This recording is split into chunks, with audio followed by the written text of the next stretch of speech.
Warning. This episode includes heavy topics such as suicidal ideation. Please review the content warnings in the episode description. Stay safe out there.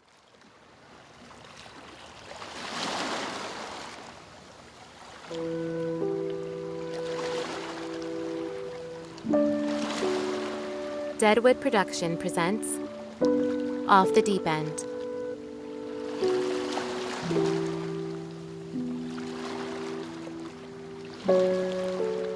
Episode 10. The Beach.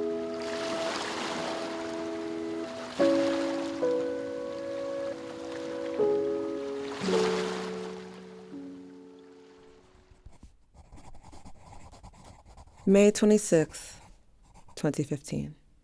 Dear Asher, not much has changed since I last wrote to you. It's been over a week and I'm still grounded. I still have zero motivation to go to class. In fact, I didn't go to school at all today. I managed to sneak back to the house after Mom and Dad left for work, and now I'm back in my pajamas, wasting the day away. I can do anything I want. The world is at my fingertips. But today I feel grosser than usual. Grief is stuck in my throat like a dry pill. It hit me hard last night, and I can't keep anything down. I threw up my dinner this morning, but don't tell anyone, okay? I don't think it's normal to feel sick at the thought of your dead brother, but hey, maybe it is. Google certainly isn't any fucking help. Nothing is. I don't even want to be here half the time, Ash. And every day you're gone, I fall a little more in love with Plan B. Miss Ortega likes how self-aware I can be. But you know me better than anyone ever will, Ash. I'm not fine. As long as you stay dead, I'll never be fine again. I had a bad dream last night. The one with blood on my hands. No matter how much I shower, no matter how much I wash my hands, it's still there. The blood. Will it always be there? Tell me it won't. I can't keep rubbing my hands raw. I'm tired. I'm so tired. I never told you how our birthday went, did I? It was as small as it normally is. Jude came. She made me a friendship bracelet. I have it on right now. It's that burnt orange color I like. Instead of making a cake this year, Mom went out and bought it. But she ended up buying two. One for me and one for you. She got us each a candle, 1 and 5, and lit them like it was normal. Like you were here too. She didn't realize anything was wrong until Dad pulled her to a hug. Then she broke down crying. Because of course she did. I was so angry at her. How could she forget? How could I be the only one used to you being gone? I wanted to make a scene. I wanted to scream, "What don't you understand? There's only one of us now." But I didn't. I put on my biggest smile, closed my eyes, and blew out the candles. When I opened them again, Dad was blowing out yours. And I decided then that I had to be the one to keep it together. I needed to be the one who couldn't break. I don't know where I'm going with this. The nausea is making me lose my mind. Maybe I could sleep it off. I want to sleep it all off.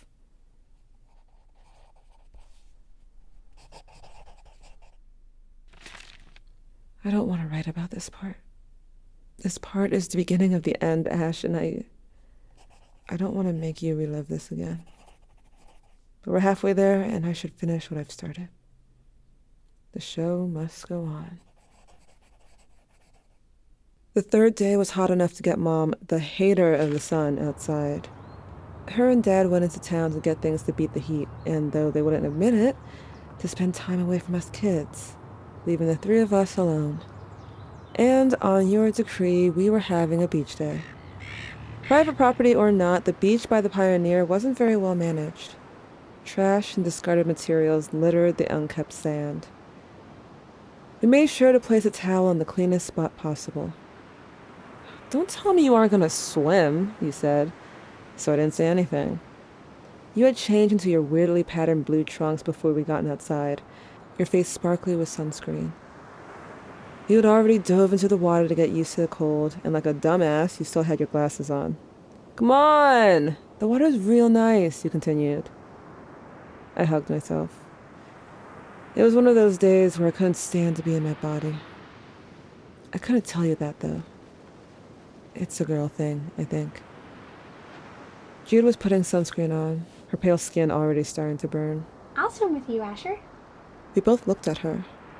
Under a big-ass hat, she had a conservative-looking bathing suit on, one with obnoxious polka dots that looked straight from the 50s. But she made it work. Jude could make anything work. I thought you didn't have a bathing suit. I didn't, but I was able to buy this from the thrift store before we left. My, parents don't know I have it. You grinned wide. "Look at you, Jude," you said.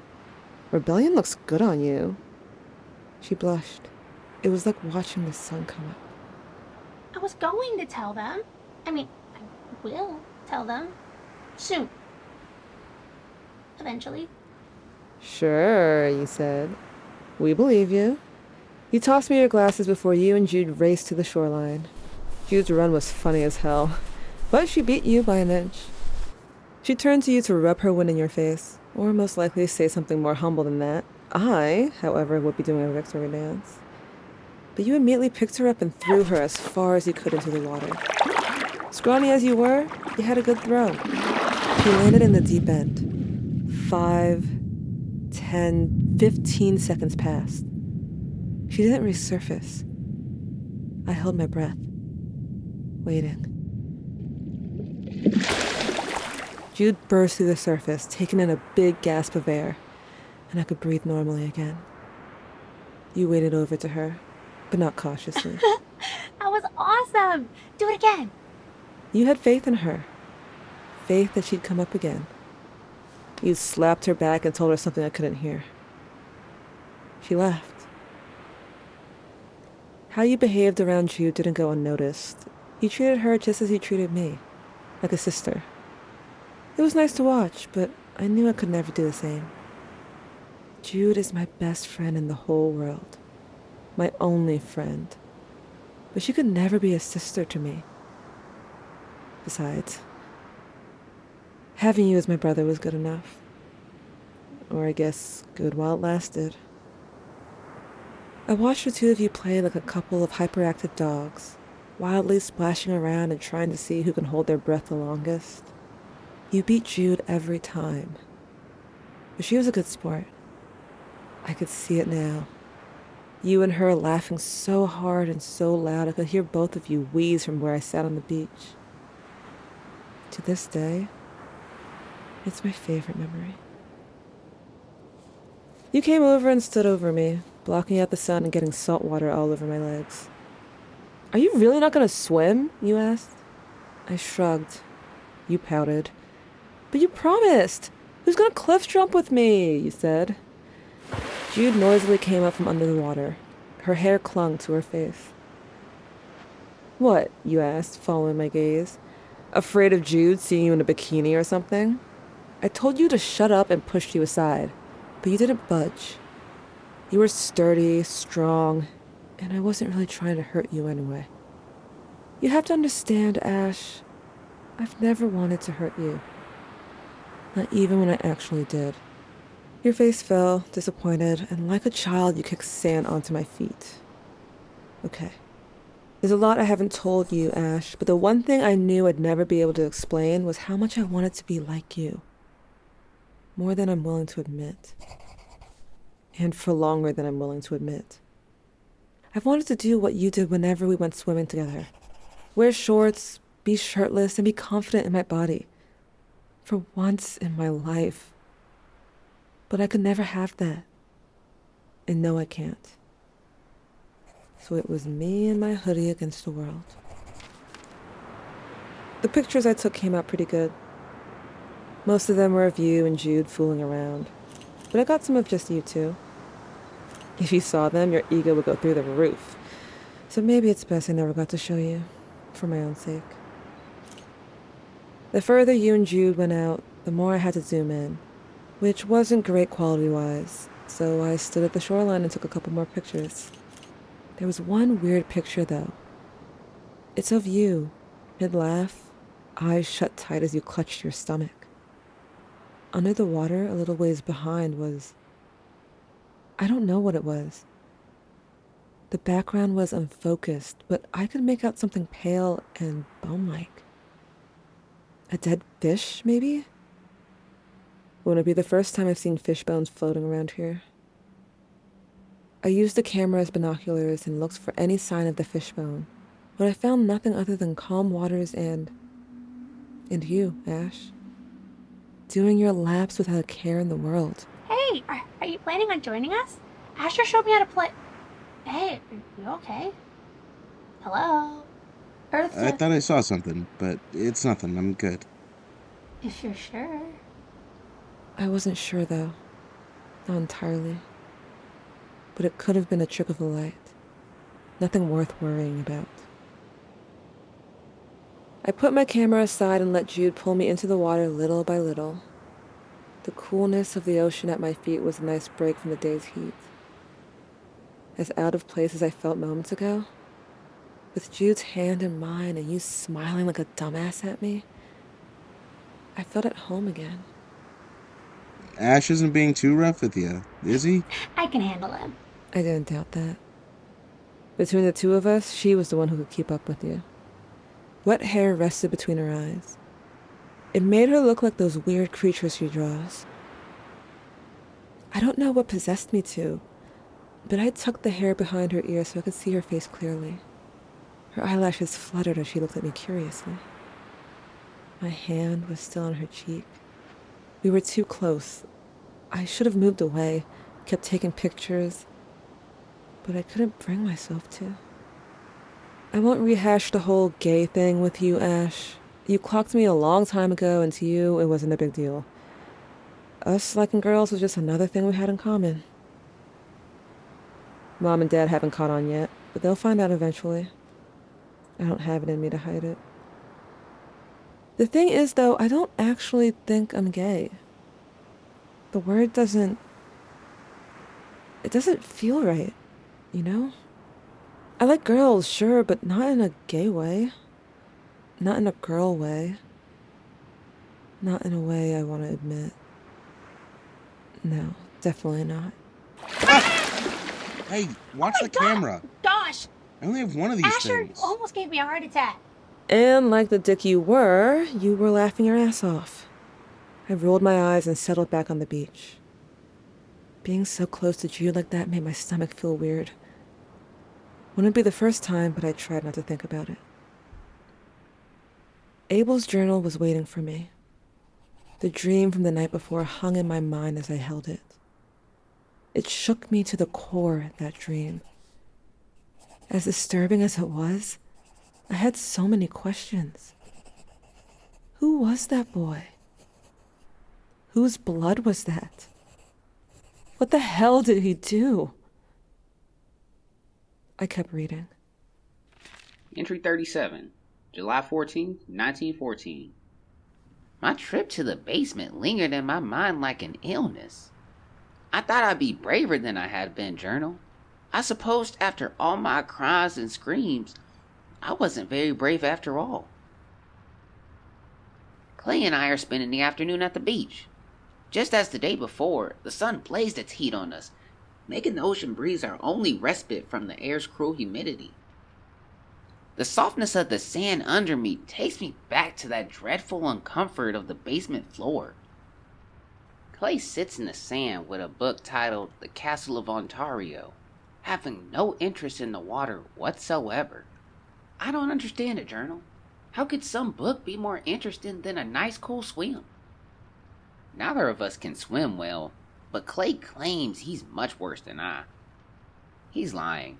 Papa's tossed us in the community pool enough times that I can keep my head above water at least, though I suppose he wants to give us extra lessons soon. Perhaps Clay is growing up so quickly that he's tired of things that come without scholarly knowledge. Perhaps he's grown tired of me. I can only hope that's not the case. No matter. If he wants to read his boring books, then so be it. I'm going to swim with or without him. I don't need him to have fun anyways. Entry 38, July 14th, 1914. Journal. There's something in the water. Entry 39, July 14th, 1914. It seems my luck is declining. I hope the candlelight is able to highlight my distress on this rainy night. I had achieved my goal in washing my worries away in the sea, leaving them to another poor soul that wasn't me. I swam to my heart's content. The cool feel of the waves on my hair and face and chest calmed my nerves just as I hoped it would. But to my surprise and horror, something bony, a hand I think, grabs my ankle from below. I knew for sure Clay hadn't constructed a prank on me this time. I had my eyes locked on him as he read, his crooked glasses balancing on his nose. I opened my mouth to cry out to Mama, to Papa, to Lord God himself, but none were near, not even Clay. In his neglect, he had not seen me get dragged down, disappearing into the depths. I don't know how long I was gone. I was no longer present in my mind, merely watching myself struggle from above. I thrashed as hard as I could, self-preservation taking hold of me as I tore free from the hand and scraped my ankle on something razor-sharp floating buoyantly to the surface. I was met with a mirror of myself, Clay, wide-eyed and tearful behind his crooked glasses. Despite my own terror, I was strangely calm. A bloody claw marked my ankle, blood poured out of me like a broken faucet, and the last thing I remember was collapsing into Clay's arms. I'm now back in our shared room, bundled up in my bed, back inside the house that I'm sure hates me just as I hate it. A chill lies under my skin. My mouth is dry. My skull aches as my ankle does. The latter has been carefully bandaged and the bleeding has subsided. Clay is asleep, but he's facing me. I wonder if he went to bed worried. I wonder if my injury will make Papa softer than he has been. The day's events are beginning to slip away from me. All of the suffering blending together in one big, ugly color. A bloody patch. Let this be known. Just before I resurfaced, I gained enough sense to return to my mind. I caught a small glimpse at my tormentor. I don't wish to recollect what I saw under the sea. I don't wish to recollect anything at all. I only wish to sleep. The candle's almost gone, but I need to write this down. I must. I may not be brave, but I'm still an explorer. If I don't dictate my findings, purposeful or otherwise, then who will? What I saw, journal, were eyes glazed over, gray as a cloud. And I knew it wasn't just the water that sent a shiver through my bones. The entry ended abruptly. What the fuck? Judith shook me to get my attention, pulling me out of the story. She gestured emphatically at the water. You were nowhere to be seen, Ash. I called for you again and again and again. No answer. Ash! This isn't funny, man. Where are you? Ash! Asher! I couldn't breathe. Where the hell had you gone? I ran into the water, clothes and all. Unlike what Clayton had claimed, I could swim just fine. I swam to the place I saw you last, Ash! screaming myself hoarse. Asher! Then Asher! you sprang up from the depths with a loud inhale. You were bewildered. And when you saw me, you hugged me tight, latching onto me as if you hadn't seen me in years. I hugged you back. I could breathe again. I saw, you said, teeth chattering, unable to finish your thought. I guided you out of the water with Jude's help. We caught you as you fell to your knees. You coughed seawater onto the sand. Jude rubbed your back. You were a mumbling, incoherent mess, and I couldn't make sense of what you were saying. I didn't try. I just wanted you safe. As we made it back to the beach, the metallic scent of fresh blood hit my nose. There was some soaking into my hoodie sleeve, and it traced my gaze to its origin. There were deep claw marks on your forearm, Ash. Blood was oozing out of your wound. Ash, you're bleeding. You nodded at my words, not fully present. I watched you attempt to form another shaky sentence before you passed out in my arms.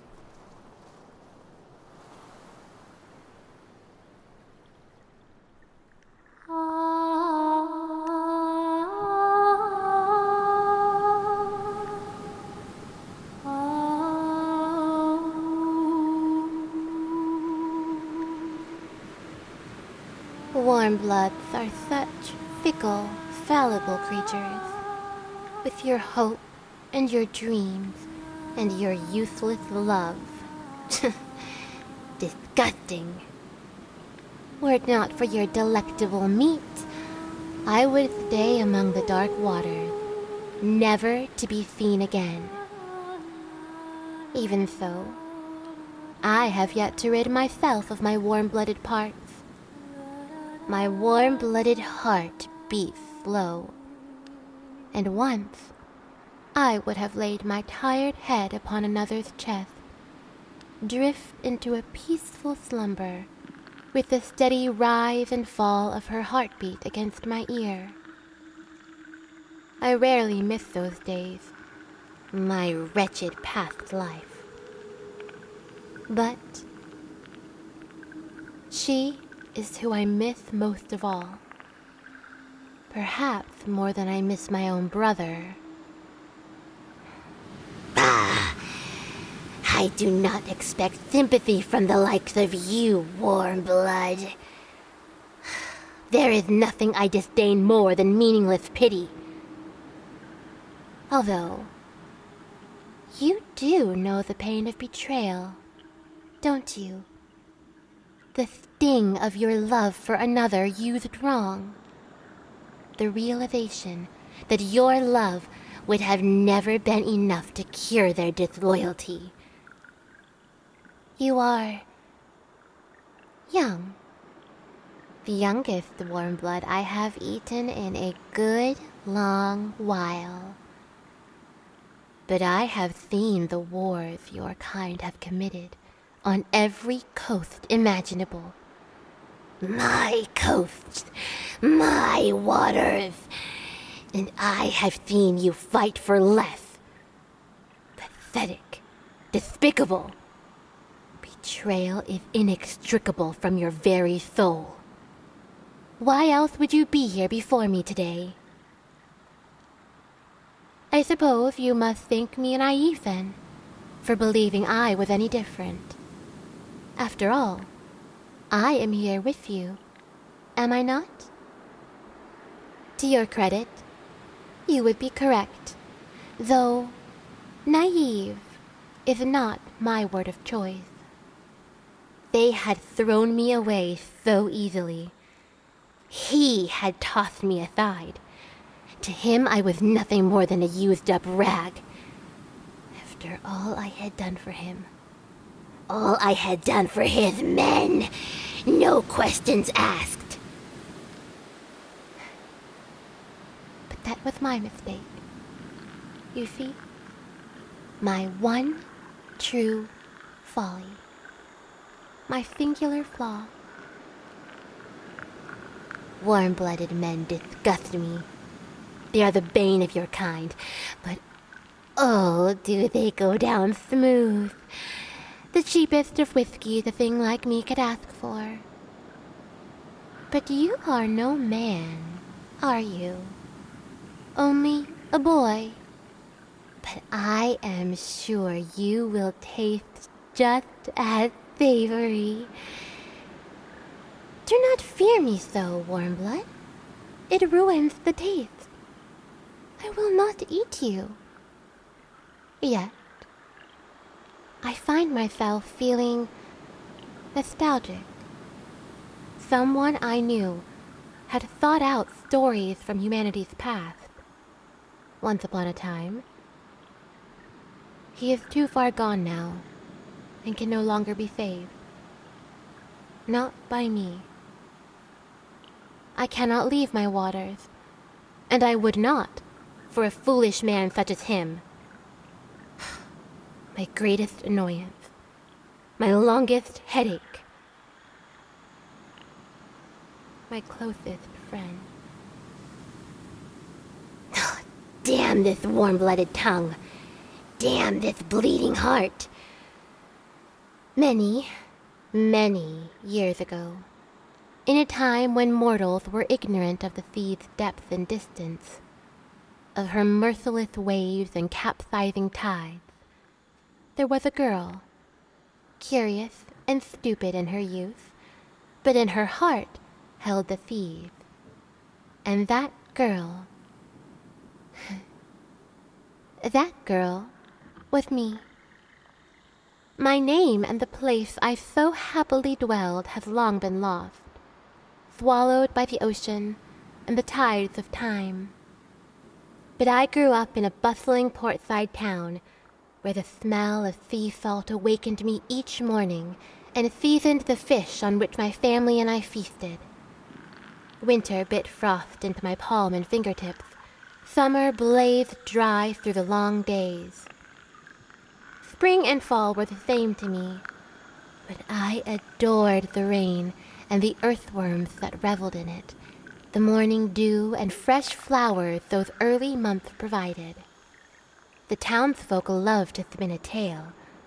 If it was not the weekly gossip and rumor, then a tale or two would be thrown to the rabid children to chew on. The creature with no eyes that lurked under the uncharted waters. A bedtime story to keep naughty children in bed at night. But the stories only expanded my curiosity. Nothing could deter my love. My first love.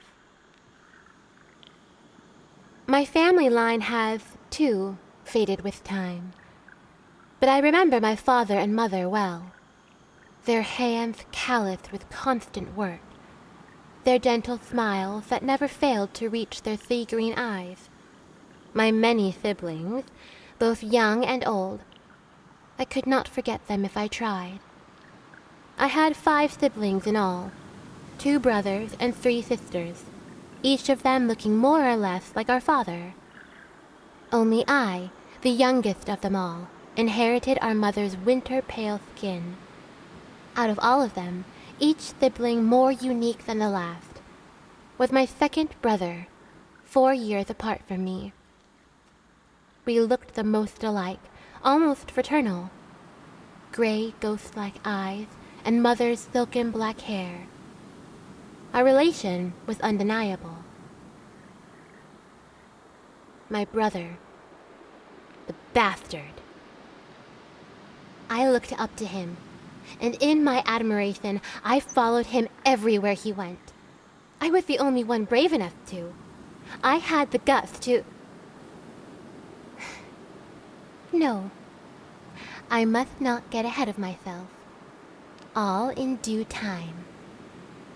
Instead of tending to my girlish duties, least worthy among many was helping my mother weave new fabrics to sew, I would follow him around the house.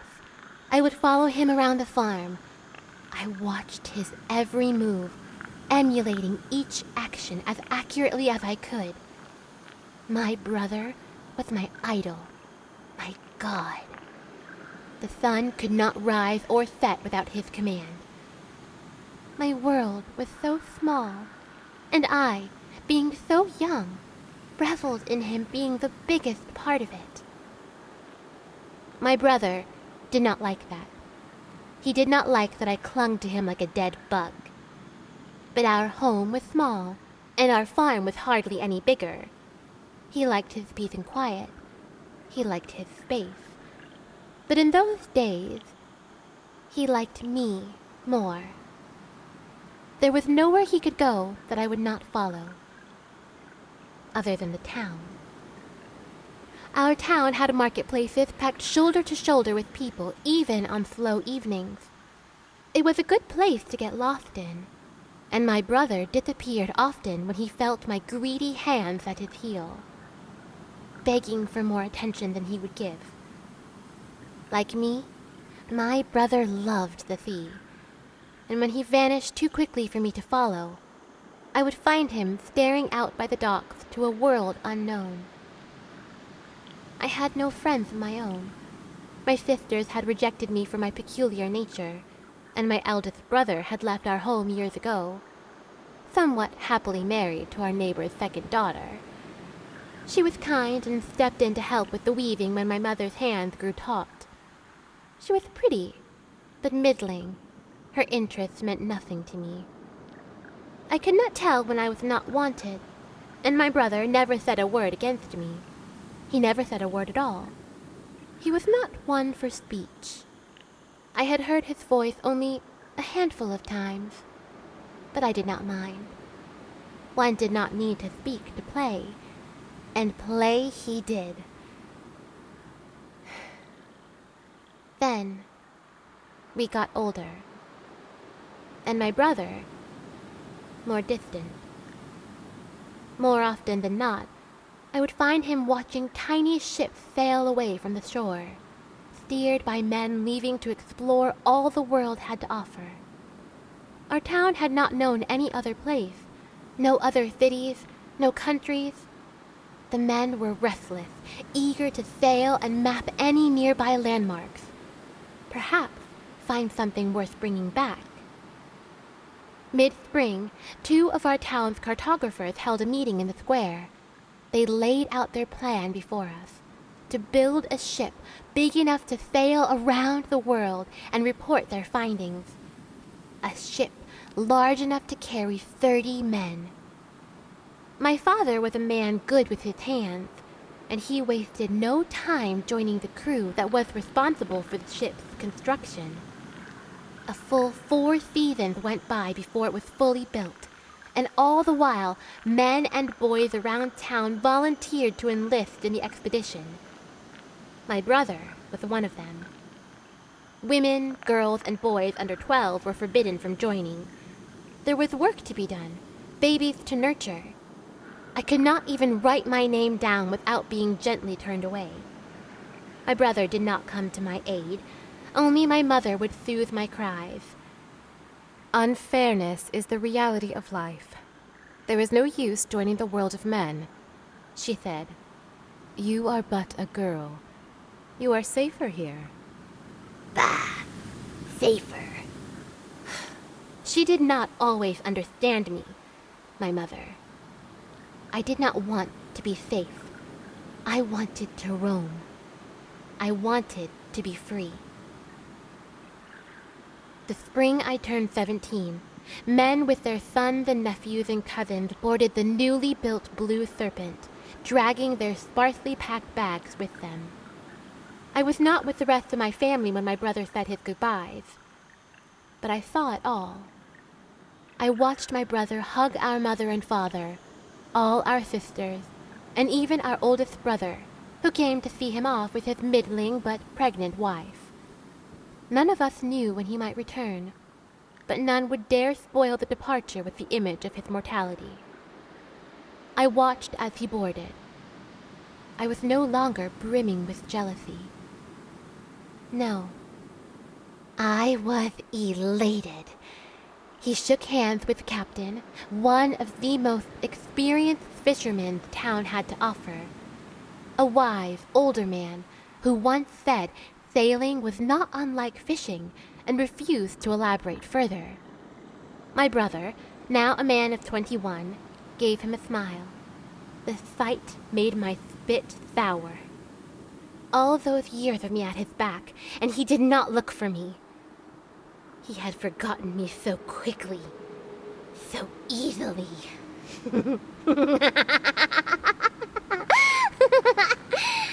How amused he would be.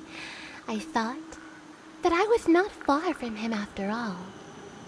My brother did not know that hidden in the crow's nest, black hair cut short, drowning in her father's clothes, gray eyes wide with awe, as the blue serpent slowly pushed off the dock of our small portside town and drifted into the vast, was me.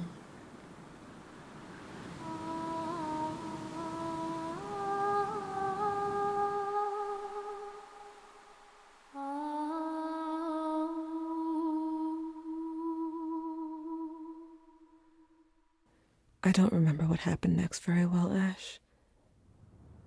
But like with everything else, you're just gonna have to take my word for it.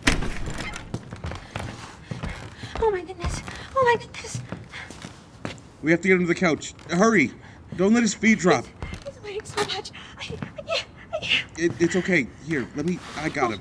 I had taken my hoodie off and wrapped it around your bloody arm back at the beach. It was cleaner than the beach towels, and it was thick enough to stop the bleeding. You were out cold, face twisted in pain. We put you on the couch and rested your head on one of the throw pillows. Jude unsuccessfully cleaned up the blood that spattered on the floor with a bunch of paper towels. Color had drained from her face, and her hands shook so much she dropped the towels twice in her haste. She was in shock. We both were, but I wore it better, I think. All I was focused on was patching you up, so I left to get the first aid kit stowed away in the laundry room.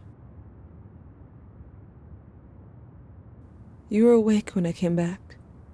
From what Jude told me later, you were just staring at her, blankly. I don't know how much blood you lost overall, but you seemed to recognize me as soon as I came into view. I took that as a good sign, and together, Jude and I removed the hoodie from your arm. Salt water gushed from your wound and coated the couch and the rest of us with thin, foul-smelling blood. There was so much of it, and you were thrashing around, groaning in a kind of pain neither of us could understand. Jude was crying, and I had to hold you down while she did the hard part. I know you didn't mean it, but you scratched my face a couple times. You threw up the water in your lungs all over the front of your shirt. It wasn't a perfect plan, but it was a temporary one. Mom and Dad were still gone, and I'd rather us do a shoddy job than leave you to bleed out. It took most of my energy to make sure you held still while Jude patched you up. It was hard to look you in the eyes. You looked so fragile and scared. Tears strained your face, and I couldn't help but close my eyes. I hated seeing you like that. The amount of water coming out slowed once Jude bandaged your arm, and a minute later, you tired yourself out. When I opened my eyes again, you were asleep.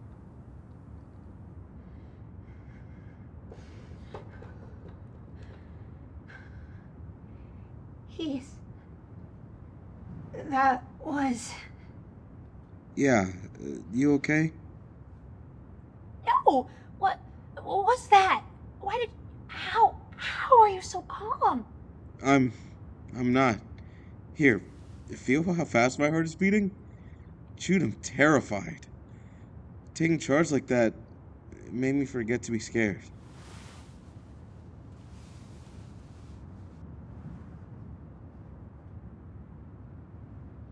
If we're both scared, then neither of us are alone.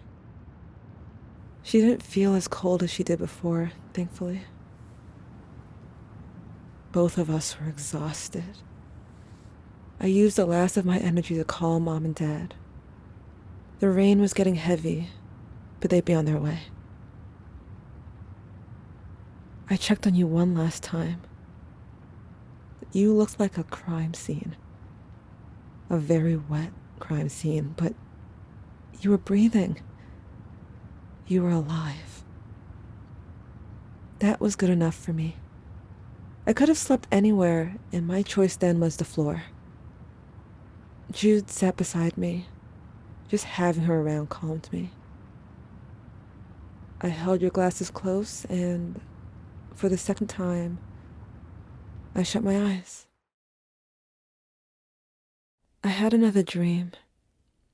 I was the boy with glasses again. Our face was still wet, but we were outside this time.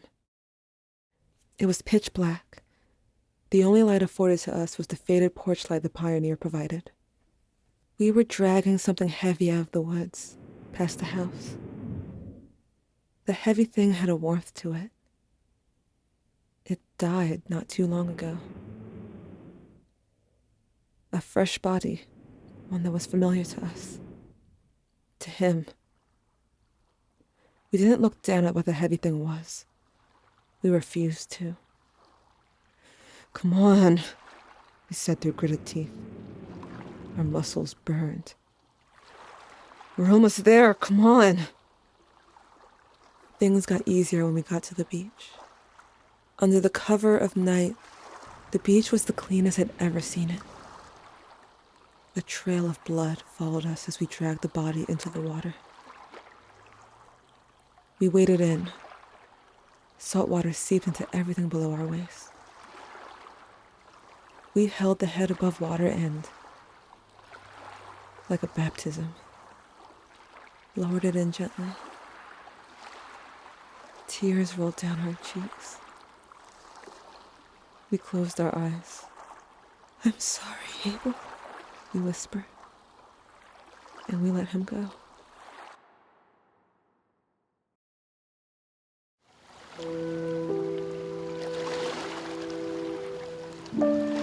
Episode 10 features Ricky Clairvoyant as narrator, Pollux as young Cain, Alyssa Roldan as young Judith, Darian as Abel Jefferson, and Justine Leah Hince as the Siren. Deadwood is a podcast written and created by Saniyah Hill and co-produced by Makenna Fulgham. This episode was co-written and edited by Daniela Vega Labrador, J.E Berkowsky, and Meaghan McDonald. The audio editing was done by Jasmine Griffiths. The music is by Julius H., and the lovely cover art is by Scinna. You can find Deadwood on Twitter, Instagram, Tumblr, Bluesky, or you can send a message to our email at deadwoodpod@gmail.com. Thank you for listening. The beginning starts at the end.